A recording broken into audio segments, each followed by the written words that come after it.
Bismillahirrahmanirrahim. Welcome back to our YouTube channel, Desert Rose Psychics. It's a YouTube channel that is providing videos related to psychology, related issues, mental health awareness, and the different subjects that are related to psychology. So my name is Rusha Paz, and the topic that I am going to represent today is about the theories of femininity. आज जिस topic पे हम बात करने वाले हैं it is related to the theories of femininity. हम different theories के बारे में स्टडी करेंगे कि कौन कौन सी ऐसी थ्योरीज हैं जो कि फेमिनिटी को सपोर्ट करती हैं और उसके ऊपर बात करती हैं। डिफरेंट साइकोलॉजिस्ट के व्यूज़ के बारे में जानेंगे कि क्या व्यूज़ थे उनके इस चीज़ के बारे में और किस तरह से उन्होंने इस चीज़ के बारे में बात की थी और किस तरह से रिसर्चेस से ये चीज़ें साबित हुई। तो बिस्मिल्लाह, let's start our topic. Okay, सबसे पहले इंडियन साइकोलॉजिस्ट की आज हम थेरीज के बारे में बात करेंगे। उनमें सबसे first and the most important is Sigmund Freud, then next one is Karen Horney, then Nancy जॉर्डो, and then last one is social learning theories. उसमें हम स्टडी करेंगे डिफरेंट डिफरेंट कॉन्सेप्ट उनके और उसके बारे में जानेंगे कि किस तरह से उन्होंने फेमिनिटी को सपोर्ट किया और किस तरह से ओवरऑल इसका एक व्यू दिया गया। ओके, आपके सामने अब आगे एक पिक्चर आएगी। ओके ओके, अब यहाँ पे आप देख रहे हैं the dad is crossing daughter and the mom is crossing to the son. First of all हम एक कॉन्सेप्ट स्टार्ट करने वाले हैं सिगमंड फ्रॉयड की थ्योरी से रिलेटेड। यहाँ पे हम जो मोस्ट इंपॉर्टेंट फैक्टर स्टडी करेंगे it's about the Electra complex and the Oedipus complex. ये दो मोस्ट इंपॉर्टेंट कॉन्सेप्ट थे हमारे पास जो हमें फ्रॉयड ने प्रोवाइड किए थे और इसी से बाकी जितनी भी थ्योरीज थी हमारी उनकी डेवलपमेंट हुई और साइकोसेक्सुअल जो व्यू था उसका हमारे पास और साइको एनालिसिस का जो व्यू था उसने वो प्रोवाइड किया था हमें। और अब हम देखेंगे किस तरह से इसने बेसिकली फेमिनिस्ट थ्योरीज के ऊपर बात की और किस तरह से उसके कॉन्सेप्ट थे फेमिनिटी को लेके या सारी चीज़ों को लेके। Okay, so first of all we will study the Sigmund Freud theory. So basically इसकी थ्योरी का नाम साइको एनालिटिक थ्योरी था। The approach to personality founded by Freud has a big impact on psychology views of a woman. अब वो बताते हैं कि जब सिगमंड फ्रॉयड ने ये थ्योरी पेश की साइको एनालिटिक की थ्योरी तो इसका जो साइकोलॉजी की फील्ड में इम्पैक्ट था वो बहुत ज़्यादा गहरा था क्योंकि इसने जो इसमें वुमेंस के बारे में व्यू बताए थे वो बाकी लोगों से बहुत डिफरेंट थे और फर्स्ट टाइम यहाँ पे बहुत अलग तरीके से बात की गई थी वुमेन की साइकोलॉजी के ऊपर, फेमिनिटी के ऊपर। A major feature of psychoanalytic theory was Freud's belief that from a very early age, little girls inevitably learned to feel inferior to and envious of males। अब इसकी थ्योरी का जो main point है जो हमारे लिए समझना ज़रूरी है, फ्रॉयड का ये बिलीव था कि जो लड़कियां होती हैं वो बहुत ही अर्ली एज में ये सीख जाती हैं और बहुत इन्फीरियर महसूस करना या मेल से एनवी मतलब एक दुश्मनी टाइप या उनसे एक जो नफ़रत पैदा हो जाती है उनके बहुत अर्ली एज में किसी एक सर्टन वजह को लेके। तो उसकी थ्योरी का मेन पॉइंट और बिलीफ यही था कि बहुत अर्ली एज में ही जो बच्चियां हैं या फीमेल्स हैं, गर्ल्स हैं, उनके अंदर ये इन्फीरियरिटी मेल से और मेल से एनवियस बिहेवियर उनके अंदर डेवलप हो जाता है। Critics of Freud later argued, however, that his interpretation of what his patient told him was shaped by his own masculine biases and the patriarchal culture in which he lived। बाद में क्या हुआ, जो ये इसकी थ्योरी इसने पेश की थी इसके ऊपर क्रिटिसिज्म आया और जो क्रिटिसिज्म करने वाले बाद में जो न्यू फ्रॉडियन थे उनका ये कहना था कि जो ये थ्योरी पेश की फ्रॉइड ने ये प्योरली बेस्ड थी इसके अपने बेसिकली मेल बायसनेस पे, मस्कुलाइन बायसनेस पे और सिर्फ उसने अपने जो क्लाइंट्स की स्टोरीज सुनी थी या क्लाइंट से जो भी सेशन देता था उसकी बेस पे उसने एक पूरी थ्योरी पेश कर दी और पैट्रियार्कल कल्चर जिसमें रहता था उसकी बेस पे इसके अंदर अपनी मस्कुलाइन बायसेस जिसकी बेस पे उसने ये थ्योरी पेश की। जबकि इसकी कोई एक्सपेरिमेंटल वैल्यू या हम कह सकते हैं क्योंकि वैलिडिटी इतनी स्ट्रॉन्ग नहीं थी एक बहुत बड़े कल्चर पे उसने इम्प्लीमेंटेशन करके इस चीज़ को वैलिडेट नहीं किया। ओके, सिगमंड फ्रॉयड 1924 से 1966 के दरमियान theorized that children moved through 3 stages of psychosexual development। Psychosexual development की उसने भी थ्योरी दी जिसमें उसने बताया कि एक बच्चा 3 तरह के स्टेजेस से गुजरता है। सबसे पहले oral stage, anal stage and then the phallic stage. During first 5 or 6 years of life, at each stage, strong pleasurable feeling, sexual feeling, according to Freud, were associated with particular body zone। अब उसका ये कहना था कि पहले जो 5 से 6 साल एक बच्चे की ज़िंदगी के होते हैं उसमें जो भी प्लेजरेबल फीलिंग है मे बी सेक्सुअल फीलिंग हो सकती है जो कि अकॉर्डिंग टू फ्रॉइड जिस फीलिंग्स की वो बात कर रहा था वो एसोसिएटेड होती हैं किसी स्पेसिफिक बॉडी जोन से। जैसे कि फॉर एग्जांपल ओरल स्टेज में द माउथ एरिया, ओरल आपकी कैविटी से रिलेटेड सारी जो ये फीलिंग्स है एसोसिएट होती होंगी। देन एनल स्टेज में आपके एनल एरिया से, and then the phallic stage it's so going go on. तो नेक्स्टली जो था, an important divergence between males and females supposedly took place during the phallic stage. अब वो कहते हैं जो मेल फीमेल के बिहेवियर में चेंजिंग आती थी, बिहेवियरल चेंजिंग थी, वो कहता था कि स्टेज में आती है फेलिक स्टेज में। when children's appropriate for minor masculine identification were precipitated by the development and resolution of Oedipus complex। अब वो क्या कहता था, जो मेन रेजोल्यूशन थी या जो डेवलपमेंट एक कॉन्सेप्ट की उसने बात की, वो कहता है फेलिक स्टेज में एक कॉम्प्लेक्स टाइप का पैदा होता है जब दोनों की आइडेंटिफिकेशन हो जाती है दैट दे आर मेल और फीमेल, और सर्टन उनके ऑर्गन्स में चेंजिंग आती है, जेनिटल एरियाज में चेंजिंग आती है। तो वो एक कॉम्प्लेक्स टाइप का जो उसने हमें एक कॉम्प्लेक्स के बारे में बात की, एक कॉन्सेप्ट के बारे में बात की, वो उस कॉन्सेप्ट का नाम क्या था, ऑडिपस कॉम्प्लेक्स।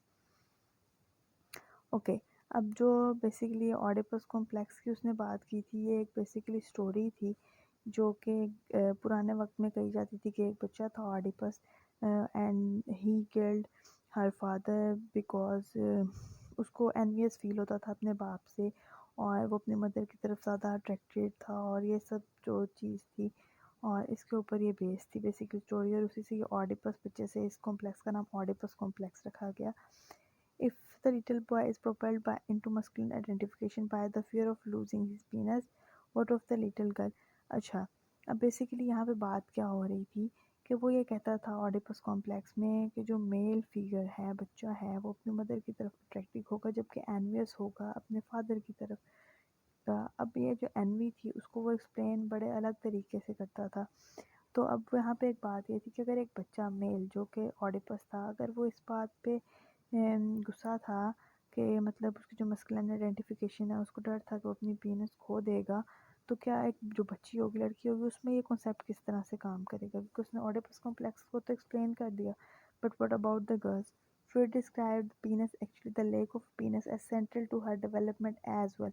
अब उसका क्या कहना था कि अब ऑपोजिटली क्या सीन होगा कि जो एक लड़की है उसके अंदर किस चीज़ का फेयर होगा कि उसके पास तो ऑब्वियसली पीनस मौजूद है ही नहीं, उसके अंदर जो लैक ऑफ पीनस है वो उसको इन्फीरियर महसूस करेगा। ये उसका बेसिकली कॉन्सेप्ट था कि वो इन्फीरियर इसलिए महसूस करेगी क्योंकि वो जो पीनस है वो उसको मस्कुलाइन करेक्टर से जोड़ता था, और वो कहता था उसको ऐसा समझने centre of power for the male, और मेल को सुपीरियर बनाती है वो चीज़। तो वो कहता था कि जो खवातीन में इन्फीरियरिटी डेवलप होती है वो लैक ऑफ पीनस की वजह से होती है, जो एनवीएस वो होती हैं वो लैक ऑफ पीनस की वजह से होती हैं। During the phallic stage, she notices that boy have a penis and she does not। अब वो कह रहे हैं कि phallic stage में क्या हुआ लड़कियों में कि एक लड़की है उसके पास पीनस मौजूद नहीं है जबकि लड़कों के पास मौजूद है। तो क्या हुआ कि उसमें inferiority develop हुई। The realization that she lacks something so important produced what Freud called penis envy। अब हमारे पास फ्रूड के मुताबिक इस चीज़ को उसने कॉन्सेप्ट का नाम दिया पेनिस एनवी, कि औरत अपने आप को इन्फीरियर या कमज़ोर इसलिए समझती है कि वो पीनस को लेक करती है, और उसकी वजह से उसमें पीनस एनवी डेवलप होती है। और क्या होता है कि वो अपनी मदर से हेटेड और फादर की तरफ अट्रैक्टेड होती है। क्यों? क्योंकि वो क्या करती है, उसको ये लगता है कि जो मेल है, फिगर है, उसके पास ये चीज़ मौजूद है, तो वो ज़्यादा स्ट्रॉन्ग है, मस्कुलाइन है। तो ये इस तरह से वो इस चीज़ को एक्सप्लेन कर रहा था। She feels that she has been castrated and she blames her mother who she has notice is also lacking a पीनस।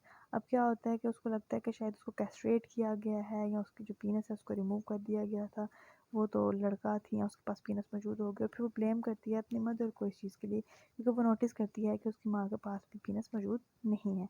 Withdrawing her इफेक्शन from her, और उसने कहा कि यही वजह थी कि उसकी जो इफेक्शन थी अपनी मदर से इस वजह से कम हो जाती है।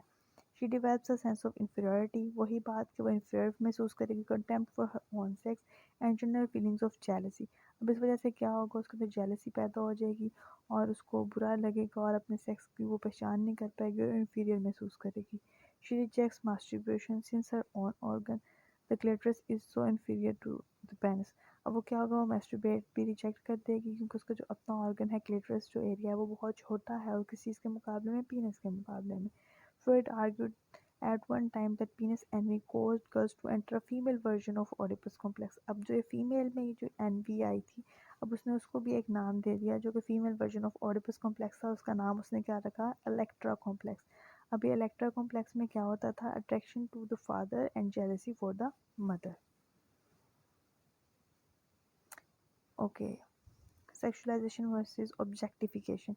अब हम नेक्स्ट थ्योरी की तरफ मूव आउट करते हैं, जिसमें अब क्या हुआ कि फ्रॉइड की थ्योरी को लेते हुए न्यू फ्रॉडियन थी एक हमारे पास साइकोलॉजिस्ट, उसने अब बात की और उसने कम्प्लीटली ऑपोजिट व्यू दिए। जो पहले शायद काम कर रही थी फ्रॉइड के कॉन्सेप्ट के ऊपर और उसी से रिलेटेड स्टडी करी थी, लेकिन जब उसने अपनी फर्दर स्टडीज़ कंटिन्यू की तो उसने बिल्कुल इंटायरली डिफरेंट कॉन्सेप्ट प्रोवाइड किया, जो कि फ्रॉइड के बिल्कुल ऑपोजिट था। Okay, now we will study Karen Horney. अब कैरन हॉर्नाय ने बेसिकली वुमेन साइकोलॉजी के ऊपर बहुत सारा काम किया और इसने बेसिकली जो ये सब चीज़ें थी फ्रॉइड के कॉन्सेप्ट थे इसको क्रिटिसाइज भी किया और अपना एक न्यू कॉन्सेप्ट पेश किया जो उसकी थ्योरी थी, और उसने थ्योरी पेश की फीमेल से related. Okay, Karen Horney. Horney was an early member of Freud's circle and as a well-respected European psychoanalyst when she began to critique Freud theory of female development. अब क्या हुआ कि सबसे पहले वो फ्रॉइड के सर्कल में से एक बहुत वेल रिस्पेक्टेड किस्म की साइको एनालिसिस थी, लेकिन उसके बाद क्या हुआ कि उसने जब रियलाइजेशन की कि जो Freud theory of female development दे रहा है वो काफ़ी ज़्यादा डिफरेंट है और उसमें कुछ चीज़ें ऐसी हैं जो ठीक नहीं उसे महसूस हुई, तो उसने क्या किया कि उसने इसके ऊपर क्रिटिसिज्म स्टार्ट किया और अपनी थ्योरी के ऊपर काम करना शुरू किया। She felt that he had overemphasized the role of penis in the psychology of both sexes. अब उसे लगा कि उसने इस थ्योरी को बहुत ही सेक्सुअलाइज कर दिया और उसने जो दोनों सेक्सेस हैं उसको रिलेट कर दिया है पीनस से, और पीनस का रोल को बहुत ज़्यादा इंपॉर्टेंस दे दिया उसने। And she discounted the idea that girls automatically view their bodies as inferior. और उसने इस जो व्यू था इसको डिस्करेज किया या ख़त्म किया कि जो फ्रॉइड हमें बता रहा था कि जो लड़कियां हैं, बच्चियां हैं, वो ऑटोमेटिकली अपने आप को इन्फीरियर महसूस करना शुरू कर देती हैं सिर्फ एक पीनस ना होने की वजह से, तो उसने इस व्यू को भी रिजेक्ट किया। Furthermore, she noticed male envy of the female womb and breast was an important and intense among her therapeutic clients, if not more so than female envy of the male penis. अब उसने क्या notice किया, जो उसकी female client थी उसको ये देखने में नज़र आया कि मेल की जो एनवी थी वो किस वजह से थी कि एक औरत है, उसके पास वोम मौजूद है, ठीक है, और उसके अलावा ब्रेस्ट मौजूद है, और ये उसने अपने थेरेप्यूटिक क्लाइंट्स में बहुत ज़्यादा चीज़ महसूस की। और बेसिकली जो वो एनवी प्रोवाइड कर रहा था मेल पीनेस की कि फीमेल एनवी इसलिए होती हैं, वो उसके इंतहाई ऑपोजिट व्यू आया। उसने कहा कि मेल एनवियस होती हैं towards the female because males के पास lack of womb and breast है। Okay, she theorized that the social environment in which a child was raised could create harm in two ways. अब उसने कहा कि basically social environment बहुत matter करता है कि किस तरह का सोशल इन्वायरमेंट में एक बच्चे ने परवरिश पाई है, किस तरह से उसकी अपब्रिंगिंग है, और अब दो तरीके से क्या कर सकता है, ये हार्म क्रिएट कर सकता है किसी भी बच्चे के लिए। Devaluation. अब डी वैल्यूएशन क्या है, बेसिकली एक कॉन्सेप्ट उसने प्रोवाइड किया that parents failure to respect the children as a unique and worthwhile person. Devaluation क्या है कि एक जो पेरेंट्स हैं वो क्या कर रहे हैं, सोशल इन्वायरमेंट में अपने बच्चे को उस तरह से रिस्पेक्ट नहीं दे रहे हैं, उसको यूनिक होने पे एक्सेप्ट नहीं कर रहे, तो उस या उसको एक किसी काबिल इंसान नहीं समझते, तो ये बेसिकली क्या करेगा, बच्चे की पर्सनालिटी पे या ओवरऑल जो भी उसकी अपब्रिंगिंग है उस पर इफेक्ट आउट करेगा। And the next concept they give is sexualization, adult taking a sexual approach to the child and emotional hot house atmosphere. अब क्या है कि जो अडल्ट हैं उनकी जो बेसिकली अप्रोच है वो सेक्शुअल है एक बच्चे की तरफ, और इमोशनल हॉट हाउस एटमोसफेयर में एक बच्चा रह रहा है तो वो उसको अफेक्ट आउट करेगा। Then Horney argued that the child attachment to the one parent and jealousy toward the other was not a sign of Freud Oedipus complex, but was a child anxious view of coping with devaluation and sexualization practiced by the parents. अब उसने बिल्कुल ही opposite view दे दिया यहाँ पे हमारे पास Karen Horner ने। उसने कहा कि जो फ्रॉइड कहता है कि ऑडिपस कॉम्प्लेक्स की वजह से बच्चा एक माँ बाप की तरफ ज़्यादा अट्रैक्टेड होता है और एक माँ बाप की तरफ एनवियस होता है, उसने कहा ऐसा बिल्कुल भी नहीं है। उसने क्या अपनी बेसिकली व्यू पेश किया, उसने कहा ये जो सेक्सुअलाइजेशन और डीवैल्यूएशन है इसकी वजह से जो बच्चा है वो एक पेरेंट की तरफ ज़्यादा अट्रैक्टेड है या उनको वर्थवाइल समझता है, और दूसरे पेरेंट के साथ उनकी एनवियस डेवलपमेंट होती है या उनके साथ उनकी बॉन्डिंग डेवलप नहीं हो पाती। तो यहाँ पे उसने क्या किया, इंटायरली ऑपोजिट व्यू दिया फ्रॉइड के।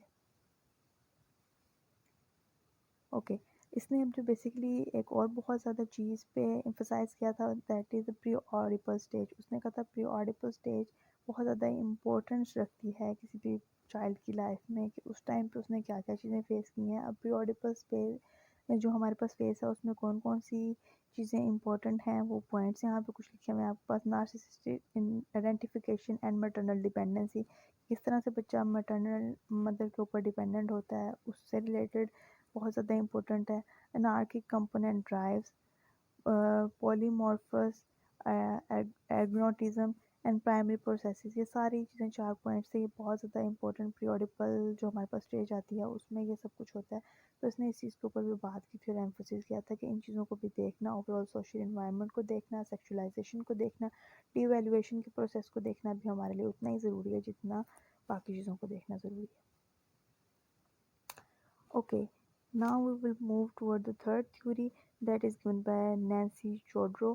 बेसिकली ये भी एक फीमेल साइकोलॉजिस्ट थी और इन्होंने भी अब क्या किया कि बेसिकली जो हमारे पास फ्रॉइड की थ्योरी आ रही थी उसी से आगे क्रिटिसाइज़ करते हुए और इन चीज़ों पर बात करते हुए इसने क्या किया कि काम करना स्टार्ट किया और फिर इसने अपना कॉन्सेप्ट दिया और किस तरह से कॉन्सेप्ट दिया उस पर अब हम बात करते हैं। Freudian theory has often been labelled phallocentric centred on the penis. अब वो कह रहे हैं फ्रॉइड की जो थ्योरी थी हम अभी स्टार्टिंग से यही बात करते आ रहे हैं कि किस चीज़ के ऊपर ज़्यादा डिपेंडेंट थी, दैट पेनिस के ऊपर बहुत ज़्यादा फोकस किया गया था, बार बार इस चीज़ पे बात की गई थी और फेरिक स्टेज के ऊपर बात की गई थी। Horney by contrast adopted a perspective that was in many ways gynocentric centred on the female womb. अब हमने अभी अभी कैरन हॉर्ना की भी बेसिकली डिस्कस की थ्योरी, उसमें उसने बिल्कुल अपोजिट व्यू क्या दे दिया कि वो कहता है कि मेल जो है उनके पास पीनस मौजूद होता है जबकि खवातीन के पास पीनस मौजूद नहीं होता, इसलिए खवातीन इन्फीरियर महसूस करती हैं। जबकि उसके ऑपोजिटली हमारे पास कैरन हॉर्ना ने क्या कह दिया कि फीमेल्स के पास वूम मौजूद है, ब्रेस्ट फीडिंग का मेथड मौजूद है, तो इसलिए मेल इन्फीरियर महसूस करता है कि वो एक न्यू लाइफ को जनरेट नहीं कर सकता या इस तरह से, तो वो एनवीस इसलिए महसूस करता है। लेकिन यहाँ पे अब जो हमारे पास थर्ड साइकोलॉजिस्ट आ रही है नैन्सी जोड्रो, इसने इंतहाई ऑपोजिट व्यू दिया और एक अलग चीज़ पे बात की। Fruit theory emphasized the critical importance of the father-child relationship. Horney and some of her contemporaries focused more on the mother-child relationship. अब क्या हुआ, फ्रॉइड ने बाप और बच्चे के रिलेशनशिप पे ज़्यादा बात की जबकि हॉर्ने ने एक माँ और बच्चे के रिलेशनशिप के ऊपर बात की। सोशोलॉजिस्ट थी हमारे पास नैन्सी जोड्रो, उन्होंने क्या किया, एलेबोरेट किया और लेटर एम्फोसाइज उन्होंने जो थ्योरी पर पॉज की साइकोसेक्सुअल डेवलपमेंट से रिलेटेड मदर चाइल्ड बॉन्ड पे, उन्होंने अब इसके साथ साथ किस पे फोकस किया, प्री ऑडिपल रिलेशनशिप पे डिस्कशन की, उस प्रोसेस को बहुत इंपॉर्टेंस दी with the mother as a critical time in the process. अब उस टाइम में प्रोसेस में जो भी स्टेजेस, प्री ऑडिपल स्टेजेस के दौरान जितने भी प्रोसेस जैसे हमने पीछे भी डिस्कस किए हैं पिक्चर में, उसके ऊपर उसने बात की कि ये सारे जो हमारे पास इम्पोर्टेंट पॉइंट्स हैं इनको भी डिस्कस करना ज़रूरी है बाकी पॉइंट्स को मद्देनज़र रखते हुए। Chodro and some other feminist psychoanalytic theories such as Dorothy Dinnerstein directed their attention to this phase. अब उन्होंने क्या किया, जो प्री ऑडिपल स्टेज थी इन्होंने उसके ऊपर बहुत फोकस करवाया, शोड्रो ने और ड्रॉथी ने इस चीज़ के ऊपर भी उन्होंने फोकस कराया कि स्टेज को भी मद्देनज़र रखना हमारे लिए बहुत ज़रूरी है। Chodro has argued that since women do most of the primary parenting of young children, girls, but not boys, experience their closest adult caregiver as someone they can identify with. अब वो क्या कह रहे हैं कि जो बच्चियाँ होती हैं, क्या होता है जब भी पेरेंटल गिविंग होती है तो मदर जो होती है यंग चिल्ड्रन की, जो गर्ल्स हैं वो उनके साथ सेम जेंडर में मौजूद होती हैं, तो वो अपने प्राइमरी केयर गिवर के साथ बहुत ज़्यादा अपने आप को आइडेंटिफाई कर पा रही थी क्योंकि क्या है, मदर भी एक फ़ीमेल है और जो एक बच्ची होगी वो भी फ़ीमेल होगी और जो प्राइमरी केयर गिवर होती है यूजुअली मदर ही होती है। लेकिन लड़कों के केस में ये इंतहाई ऑपोजिट चीज़ हो जाती है, उनके primary care giver is a mother जबकि जो बच्चा है वो एक मेल बॉय है। They develop an emotional closeness with the mother that boys can not experience. अब क्या होता है कि इमोशनल क्लोजनेस हो जाती है सेम जेंडर की वजह से उन बच्चियों में जो कि लड़कों में मौजूद नहीं होगी। In Chodro's view, the consequences of this early difference in the ease of identification and closeness with the caregiver are profound. अब वो कहते हैं कि ये जो अर्ली हमारे पास क्लोजनेस होती है सेम जेंडर की, तो वो क्या है कि जो ये कि प्राइमरी केयर गिवर के साथ जो आइडेंटिफिकेशन नहीं हो पा रही, क्लोजनेस नहीं हो रही है, लेटर लाइफ में या अदरवाइज बहुत कॉन्सिक्वेंसेज देगी उस पर्सन की लाइफ में। As a result, she argues women try unsuccessfully in their intimate relationship with men to re-experience the emotional unity they felt with their mothers. अब उसका क्या कहना था कि जब लेटर ऑन में जब हमारी डेवलपमेंट, हमारी बहुत ज़्यादा स्ट्रॉन्ग बॉन्डिंग है हमारी मदर फिगर के साथ, तो ऐसी ख़वातीन जब लेटर लाइफ में मैरिज करती हैं, शादी होती है, तो उनके जो इंटीमेट रिलेशनशिप होते हैं बहुत ज़्यादा अनसक्सेसफुल होते हैं। क्यों? क्योंकि वो उस आदमी के साथ सेम री एक्सपीरियंस करना चाहती हैं इमोशनल यूनिटी जो उन्होंने महसूस की होती है अपनी माँ के साथ। Men not having experienced this sense of unity as children do not have the same relational need. Thus, attempts at the intimate relationship between men and women often prove emotionally frustrating. अब वो क्या कहती है कि क्योंकि mail ने अब वो वाली इमोशनल यूनिटी कभी महसूस नहीं की क्योंकि उसकी प्राइमरी केयर गिवर मदर थी और वो आइडेंटिफिकेशन नहीं कर पाया, उसके साथ इमोशनल बॉन्डिंग नहीं बना पाया। तो जब उसकी बीवी होती है तो क्या होता है कि ऑपोजिट जेंडर है तो वो सेम उस तरह की इमोशनल यूनिटी महसूस नहीं कर पाते दोनों जेंडर, और क्या होता है इमोशनली दोनों फ्रस्ट्रेट हो जाते हैं अपने इंटीमेट रिलेशनशिप में। ओके, शॉर्ट्रो ने 1999 में फर्दर एक्सप्लोर किया the issue of cultural context. अब उसने कल्चर के ऊपर भी बात की। In her later theorising she notes that children develop their fantasies about gender from a host of culture available images not only from parent child relationship. अब क्या हुआ, उन्होंने सिर्फ उसने अब इस चीज़ के ऊपर भी बात की कि जो बच्चे हॉस्टाइल हो जाते हैं या बच्चों में जो भी डेवलपमेंट हो रही है वो ना सिर्फ डिपेंड करेगी उनके पेरेंट और चाइल्ड रिलेशनशिप पे, उसके साथ साथ वो किस चीज़ पे डिपेंड करेगी कि किस तरह के कल्चर में वो रह रहे हैं, किस तरह के कल्चर में उनकी अपब्रिंगिंग हो रही है। कल्चर भी उनकी लाइफ को इफेक्ट आउट करेगा। Further, she says notions of gender vary widely along the culture and include not only expectation that female and males will be different, but also that femaleness and maleness differ in the value and the power.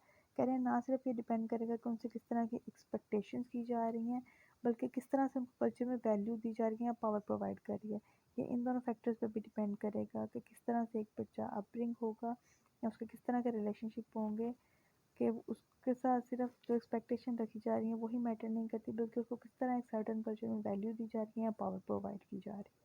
तो अब इसके concept देखें किस तरह से entirely different हैं, किस तरह फ्रॉइड ने साइकोसेक्सुअल डेवलपमेंट पे बात की। देन आगे हमारे पास कैरन हॉर्न आया, उसने भी सेक्सुअल सेक्सुअल डेवलपमेंट पे बात की लेकिन किसी और तरीके से। देन उसने थोड़ा सा हमारे पास सोशली बात की, सोशल कॉन्टेक्स्ट में बात की। उसके बाद हमारे पास नैन्सी चार्लो आई और उसने इंटायरली डिफरेंट कॉन्सेप्ट दिया। उसने सोशलाइजेशन पे भी बात की, कल्चर पे भी बात की एंड प्री ऑडिबल फेज पे भी बात की। ओके, अब हम जिन थ्योरीज की तरफ चलेंगे they are general developmental theories that are related to social learning theory. Socially अब हम सोशल की तरफ जा रहे हैं, किस तरह से हमारी सोसाइटी इफेक्ट करती है हमारी लर्निंग को, किस तरह से हम सोसाइटी से सीखते हैं। ना अगर ये सिर्फ हमारे इंटरनल में तो मौजूद है लेकिन उसके अलावा हमारी सोसाइटी भी हमारे ओवरऑल बिहेवियर को, साइकोसेक्सुअल डेवलपमेंट को इफेक्ट आउट किस तरह से करेगी, किस तरह से फेमिनिटी को हमारे इफेक्ट करेगी, किस तरह से ख़वातीन के बिहेवियर को इफेक्ट करेगी, अब हम उस पर बात करेंगे। So, social learning theories. Social learning theories are a lot of less complicated than either psychoanalytic और evolutionary theory. अब जो social learning theories होती हैं वो क्या हैं कि बहुत less complex हैं और बहुत less complicated हैं psychoanalytic theory से और evolutionary theory से।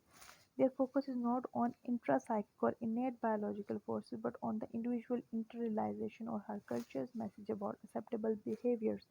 अब क्या है कि ये जो थ्योरीज हैं ये सिर्फ इस चीज़ पे फोकस नहीं करती कि इंसान अपने इंटरनली साइकोलॉजिकली कैसे सोच रहा है या उसके अंदर जो इंटरनल बायोलॉजिकल फोर्सेस हैं वो उसको किस तरह से ड्राइव इन कर रही हैं चीज़ों के लिए, बल्कि इट सेज अबाउट कि किस तरह से एक पर्सन इंटरलाइजेशन करता है या उसका जो कल्चर है वो किस तरह के बिहेवियर को एक्सेप्टेबल कह रहा है और किस तरह के बिहेवियर को अनएक्सेप्टेबल कह रहा है। और हमें पता है कि बेंड्यूरा बेसिकली एक सोशल लर्निंग थ्योरिस्ट थे और उन्होंने इस टॉपिक पे बात की और कि उनकी ही बेसिकली हमारे पास यहाँ पे जो लाइन है कोट की हुई है उन्होंने।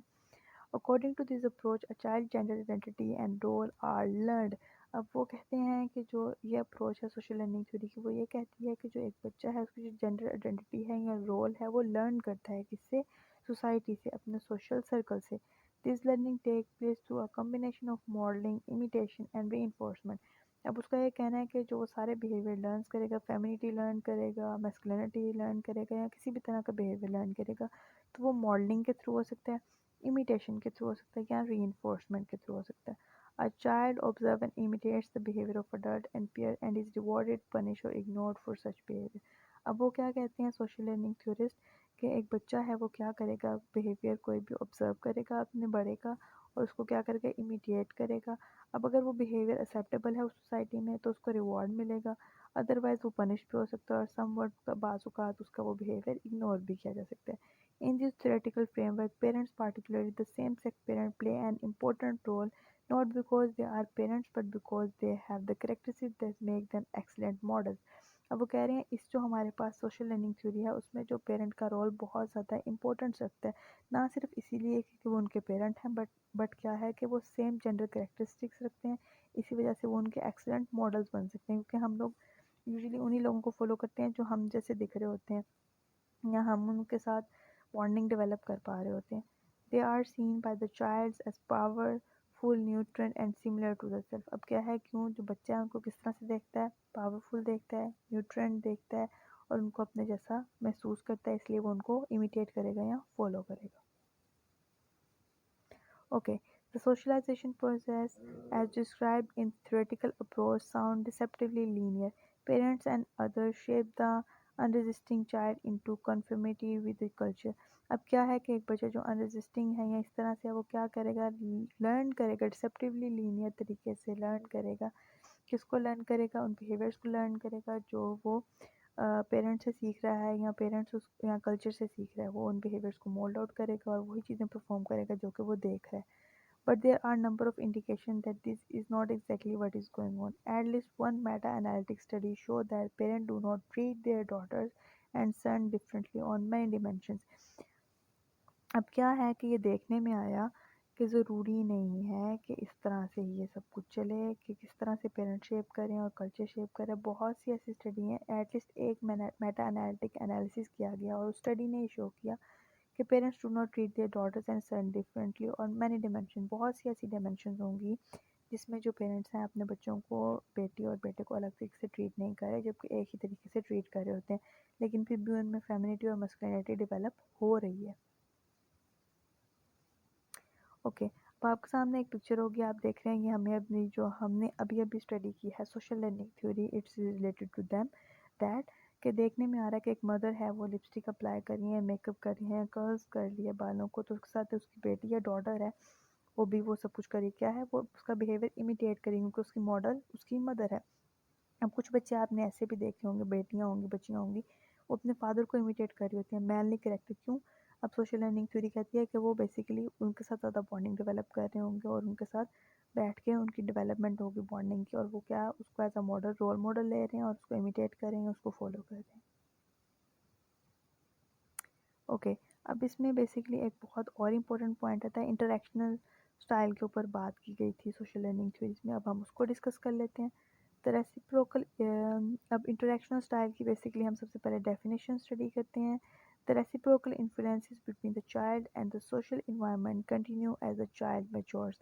अब वो कह रहे हैं जो रेसिप्रोकल इन्फ्लुएंस है, दोनों का काउंटर इफेक्ट इन्फ्लुएंस है कि सोशल इन्वायरमेंट बच्चे को इफेक्ट करेगा और बच्चा सोशल इन्वायरमेंट को इफेक्ट करे, ये कंटिन्यू रहता है जब तक बच्चा मैच्योर नहीं हो जाता, creating what some psychologist call continuities the interaction styles and into adulthood. अब क्या होगा, ये कंटिन्यूसली प्रोसेस चलता रहेगा, फिर ये कंटिन्यूटीज बन जाएंगी और फिर क्या होगा, इंटरेक्शनल स्टाइल डेवलप हो जाएगा बच्चे का जब वो अडल्टहुड में चला जाएगा। ओके, यहाँ पे वो हमें दो हमारे पास स्टाइल्स बता रहे हैं interaction style, one is cumulative continuity and the other one is continuity interaction. Okay, a sociable child will seek social environment. A shy child will seek environment that are sheltered from the high levels of social interaction. वो कह रहे हैं sociable child social environment को pursue करेगा और एक जो shy child है वो अपनी इस तरह के environment को pursue करेगा जो कि उसके लिए बेहतर होंगी। These selected environments in turn reinforce the sustain the child preferred behavior. अब क्या होगा, जिस तरह की environment होगी उस तरह से ही वो बच्चा behave करेगा। As the child matured, the process becomes cumulative, reinforcing more and more strongly the original behavior. Appropriately enough, the process is called cumulative continuity. अब क्या है, जिस तरह का environment उसको मिलता जा रहा है उसको accumulate करेगा, cumulative continuity आएगी, और ये जो process है उसको उन्होंने क्या नाम दिया है, cumulative continuity का। A second type of continuity, interactional continuity। अब दूसरी क्या है, interaction के ऊपर बेस है। यहाँ पे क्या था कि एक बच्चा अगर सोशल है, सोशल इन्वायरमेंट मिलता जा रहा है, कंटिन्यूटी बनती जाएगी, वो उसको अक्यूमुलेट करता जाएगा और क्यूमुलेटिव कंटिन्यूटी आएगी उसके अंदर, वो उस तरह से ही बिहेव करेगा। जबकि दूसरी साइड हमारे पास इंटरैक्शनल कंटिन्यूटी आ गई है, refer the transaction between the child and the others in the environment. अब क्या होगा, ये डिपेंड करेगा कि किस तरह से इंटरेक्शन हो रही है एक बच्चे में और दूसरे लोगों में और उसके बीच के इन्वायरमेंट में। The child behavior elicits reaction from others, reaction that promote continuity in original behavior by confirming the child expectation. अब क्या होगा कि जिस तरह से उससे एक्सपेक्टेशंस की जाएंगी, जिस तरह से उसके एक्शंस पे रिएक्शन दिया जाएगा, उस तरह से वो एक कंटिन्यूटी डेवलप करेगा और अपने बिहेवियर में चेंजिंग करेगा या अपने जो भी एक्सपेक्टेशंस हैं उनमें चेंजिंग आएगी. For example, an aggressive child expects others to be hostile and so behaves in a way that provoke hostile reactions in others.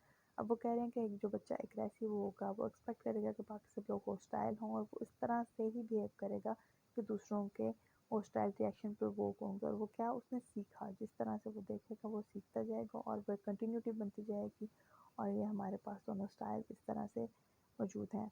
एक इंटरेक्शन की बेस पे है and one is on the base of cumulative continuity. Okay that's all. आज का topic यहाँ पे ख़त्म होता है. Thank you so much for listening to us. Do like, share and subscribe our YouTube channel, and if you have any kind of queries and question you can ask in the comment section and we will be very happy to answer all your queries. Take care of yourselves. Jazakallah. Allah Hafiz everyone.